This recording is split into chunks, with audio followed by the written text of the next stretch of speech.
Hey, what is up, you guys? This is the Banana King Power here, doing another video review on some Marvel Legends figures.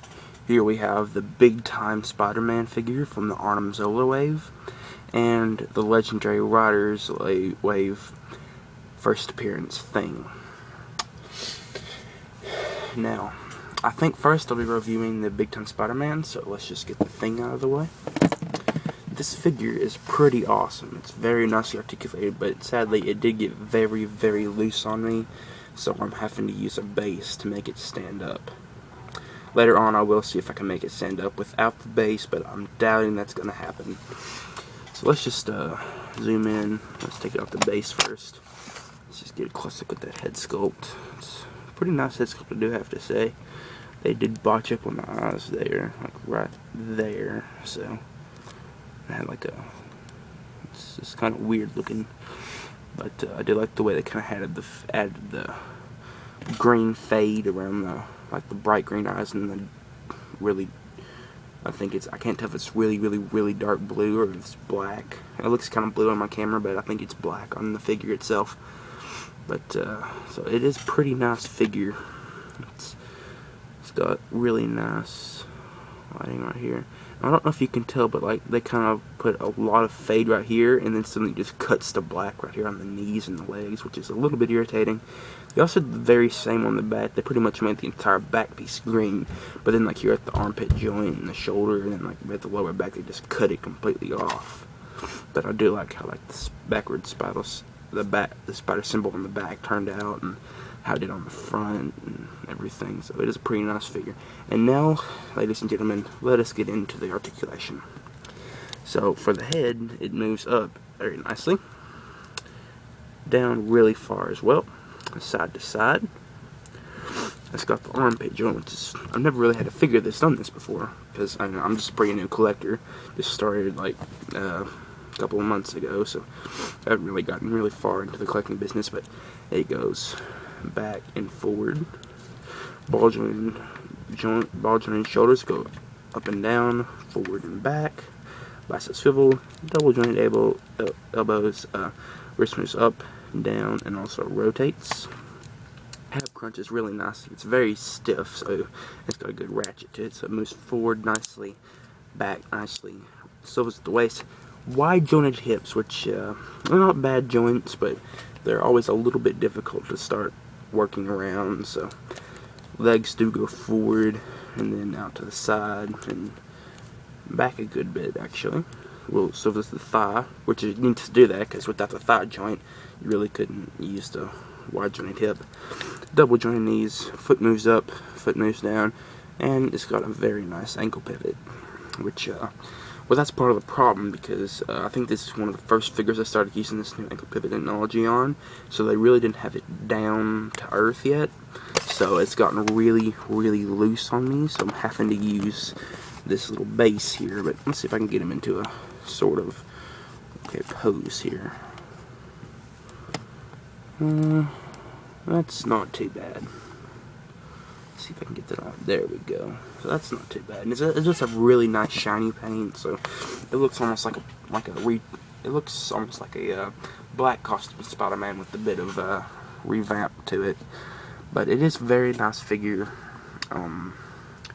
It does size well with like the Iron Man figure. Well, no, not really. The head's kind of too big, but it does size pretty well with this Iron Man body style, but body-wise. But on the head sculpt, it did get a little bit exaggerated. Now, this is the regular version of the figure. There was a Feature Foundation variant, which is oddly much more common than this one, and a lot better. Now, I do not own that figure, but several people have said they like it much better because the white is one of the hardest colors to be able to use on figures, but it came out really nice. The lines are really crisp and clean, and it just worked out really well. So if I can, I will obtain that figure and try to review it for you guys. But if I don't, they did share the body mold, so same exact articulation, just a different paint jobs. So yeah, this is a really awesome figure. Let us get on to the first appearance thing. Let me just move that guy out of the way. Oh, here we go. Big bruiser. This is a very nice figure, I do have to say. I do believe the Thing is my favorite Marvel hero, so just to put that out there. But I do have a couple of little minor complaints with this figure, but overall I really do like it. It is a very nice figure. Now, one of my complaints I've got is that his mouth kind of reminds me of a gorilla in a way. I don't know how, but it just sort of does. Now it has grown on me. I don't mind it so much, but in the beginning when I first got the figure, that was one of my complaints. But now I don't mind it near as much.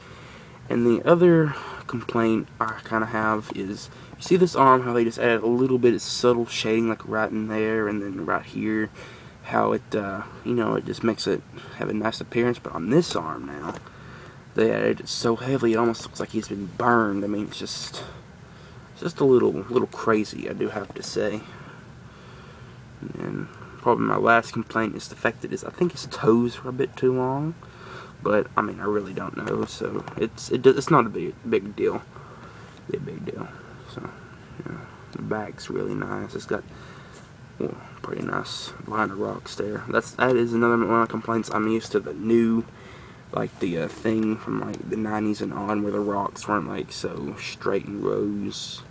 I'm kind of used to, you know, they're just kind of all over the place. So seeing them in lines and like rows and stuff like that is just a little bit strange. Kind of reminds me of scales, but you know, it's no big deal. This figure really has grown on me a lot. Now let's get into articulation. So the head really can't look down. You're pretty much stuck with him facing forward all the time. However, it does look up nicely, and it rotates from side to side at an angle, so it's just kind of like he's like jutting his jaw out or something, but you know, it's not bad. Ball jointed shoulders, up and down, forward and back. Bicep swivel, single jointed elbow that bends just under 90 degrees, close to like 60 maybe. Wrist goes down, not up or any, but it does have individual finger articulation, and that is something I always like to see on a figure. So I mean, you could get him going like, hey, look over there, you know, like, alright, you know, like, excelente, or something like that. He has this joint at his midsection, which is solely meant to do this. Now, it's a bit weird, I know. I didn't really get it at first. I thought it was a diaphragm joint, but no. It doesn't rotate from side to side. Well, it's just a little bit, but it's not meant to. It doesn't go forward or back, but it's just meant to do like that. And I do see the point in that, because, you know, he's often seen, like, you know, punching upwards or downwards. And, but he does have a nice waist swivel, so that does help there. T-jointed hips, which I'm always happy to see, out to the side like that. Forward and back, thigh swivel, double jointed knees, foot moves up and down. Has just a little bit of ankle pivot, not a whole lot. But, you know, if you're doing some poses like about like that, it is enough. And then he does have some toe articulation, bends downward pretty far. Not as far as it does upward, but the upward toe articulation is always nice to have. You know, let's see if I can get him into a pose that uses it like right about there, actually. About like that. You know, that's when you kind of need the toe articulation, so that's pretty awesome. And you can get this guy into some good poses, like, let's see if I can get him into a ground smashing pose.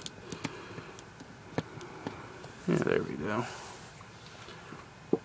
So, yeah, I do like that figure. It is very nice. And overall, I am happy with these two figures. This one, I am just a little bit disappointed in the paint sculpt and how they kind of messed up on the eyes. But on the mold and like the body type and everything, I am very happy with. I'm happy with the articulation.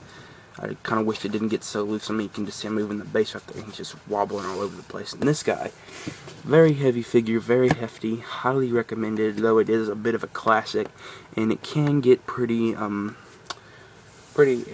expensive when trying to find one. But however, I did go to a comic book store and I found this guy loose for 12 bucks. So, you know, I was like, hey, this guy looks awesome. I'll just pick him up. So, yeah, thank you guys for watching my video review, and I hope to see you later. Oh, and by the way, shout out to my friend Michael on the Scooty Dash channel.